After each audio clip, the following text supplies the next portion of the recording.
Morning! Walking muna ulit tayo. At ano ba naman yung 30 to 45 minutes na pwede kong ibigay sa buong araw. So, ito ay malaking tulong talaga sa akin. At naranasan ko kasi ang magkasakit ng maluha.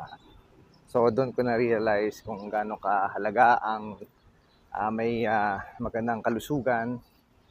Kaya ang pagkakasakit talaga isang biyaya na magre-remind sa atin pahalagahan ng ating kalusugan.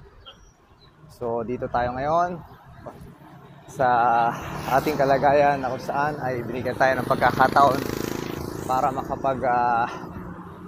bigay ng pagpapahalaga sa ating health. So ngayon walking and jogging tayo. At least 30 to 45 minutes.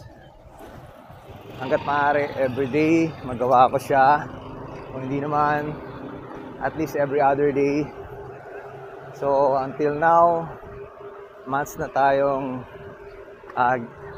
nagkakaroon ng routine para sa ganitong pagpapahalaga sa ating kalusugan. Okay, always remember guys, ang wealth talaga ay ang ating magandang kalusugan. Morning!